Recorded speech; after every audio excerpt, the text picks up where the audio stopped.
and welcome back to Googie's Kitchen, and if you are new here then hello and welcome. It's lovely to have you here. My name's Alexis and today I want to show you how to make my nan's stew and dumplings.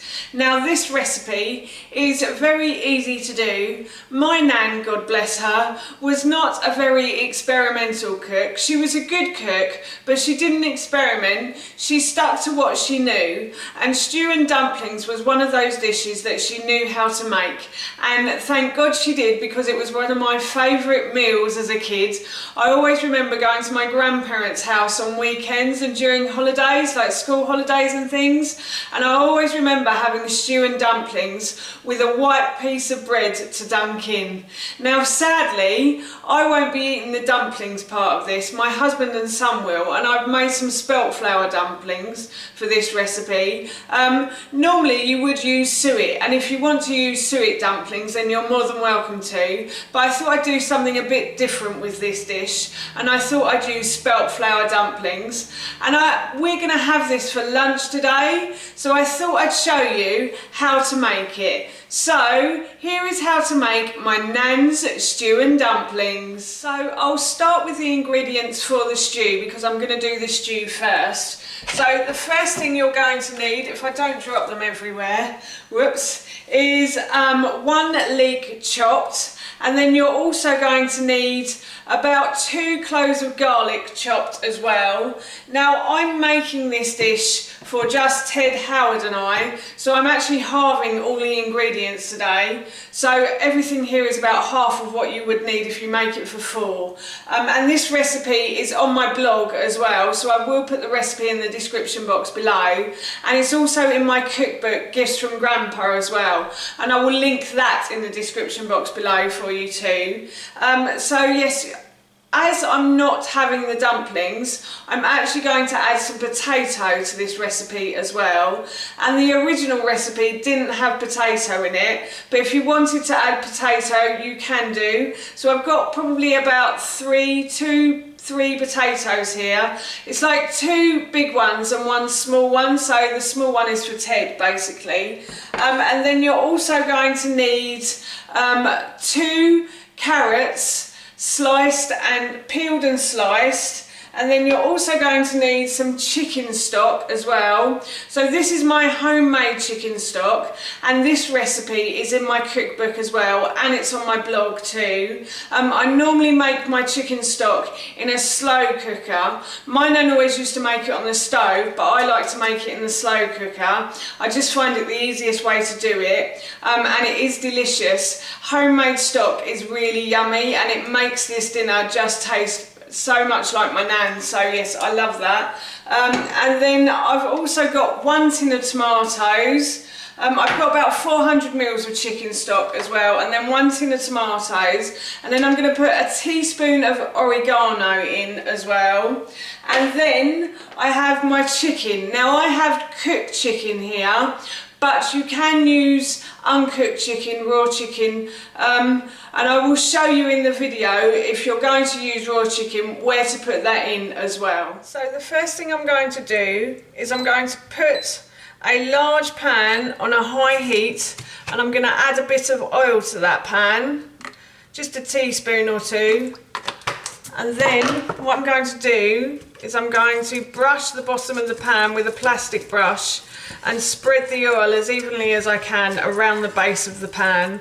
And now I'm going to leave this to heat up. So the pan is getting nice and hot. As you can hear, the oil is sizzling in the bottom. So I'm just going to add the leeks to the bottom of this pan, like so. And then what I'm going to do, if I don't spill them all over the side, sorry about that. And then what I'm going to do is I'm going to fry these off now until they become soft and translucent. So basically until the onions start to, the leeks start to soften, I'm going to fry them now. So the leeks have started to soften nicely, so now what I'm going to do is I'm going to add in my garlic, and I'm going to fry this for a further few minutes now. And at this point, if you wanted to add chicken, like raw chicken, uncooked chicken, then this is the point to add your chicken in. As I said earlier, I'm using cooked chicken today, so I'll add my cooked chicken in at the end. But if you're using raw chicken, then this is the point where you need to add it in. And you need to fry it until it becomes golden brown as well.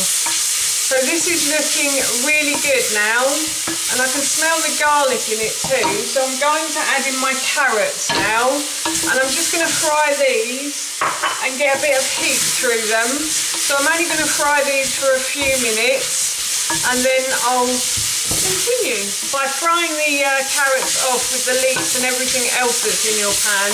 It just helps to get a bit of heat through them, and then it helps them to cook quickly while they're here. And then I'm going to add my chicken stock now. So I'm going to pour the chicken stock in, and then I'll add the tomatoes as well in a moment. So now I'm going to add the tomatoes in as well, and then I'm going to leave this on the heat and bring it to the boil. And I'm also going to add in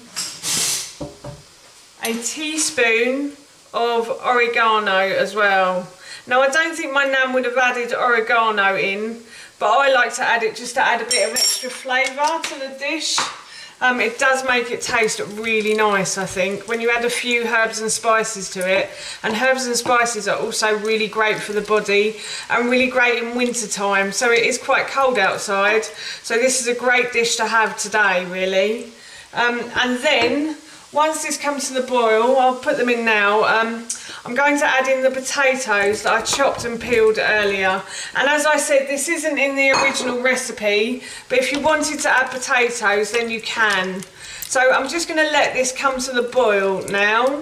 So this is boiling away nicely now, and what I'm going to do is I'm just going to add a bit of salt and pepper. So you add as much salt and pepper as you like, so to your taste basically. So I'm just going to add a pinch of salt, and I've added some pepper as well.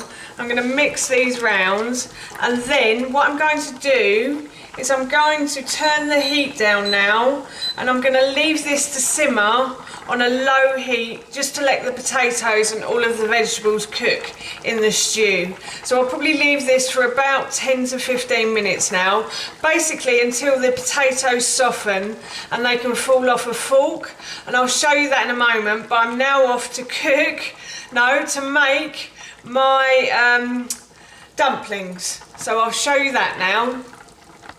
So my stew is simmering away nicely on the hob. So now I'm going to make my dumplings, and for this you will need 340 grams of spelt flour. Now I'm making this for Howard and a little one, so I've quartered the ingredients and I've just added a little bit extra. So I think I've got about 100 grams of spelt flour in here.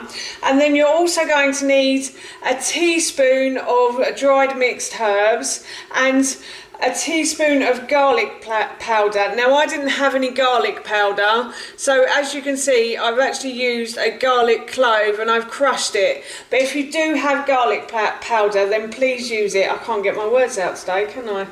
I'm quite tired actually, I have to say, but I'm going to carry on regardless.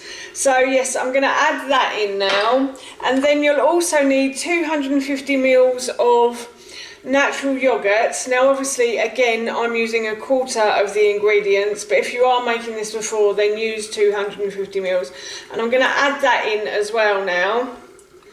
And then I'm going to start to mix all of these ingredients together, and hopefully we should start to get a dough.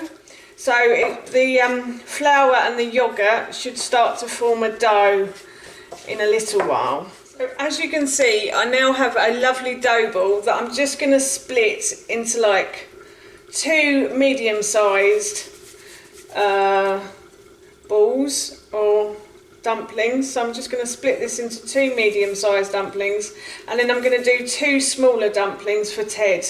So I'm going to split the little one in half as well, and I'm done. So that is my 4 dumplings. Now obviously if you're making this for 4 people, you'll need to make more dumplings than this. But what I tend to do is split the mixture into 4, and then I make the dough balls from those quarters. So I normally make 2 or 3 dough balls from those quarters. So yes.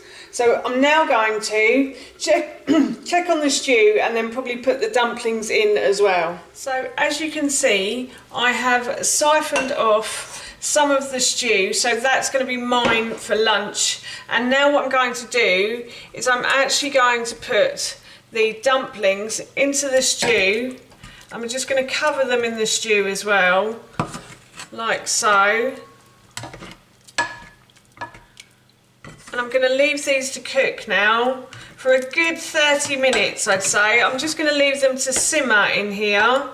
And then right at the end, I'm going to add my chicken in. So these have been cooking away nicely for the last about 30 minutes, and they're really well cooked now. So what I'm going to do is I'm just going to add a bit of the chicken into the dish, and I'm going to let this heat through, and then I'm going to serve this as lunch today, and I'm really looking forward to it. It smells delicious. But I'm going to have my little one over here. So yes, this is our lunch today. So that's how you make my nan stew and dumplings, and I'm going to be serving this afternoon with some boiled broccoli, so I'm really looking forward to my lunch. It smells delicious in here. And as I mentioned earlier, that recipe is in my new cookbook, Gifts from Grandpa, which is available to buy on Amazon, and I will link it in the description box below for you. This recipe book has 56 family recipes in it, so it has recipes just like this stew and dumplings and lots more as well. And I will link this recipe in the description box below too. So that's it from me. Thank you so much for watching. Please feel free to give me a big thumbs up if you enjoyed this video, and please feel free to leave any comments below, and please don't forget to hit that subscribe button. See you all soon. Bye.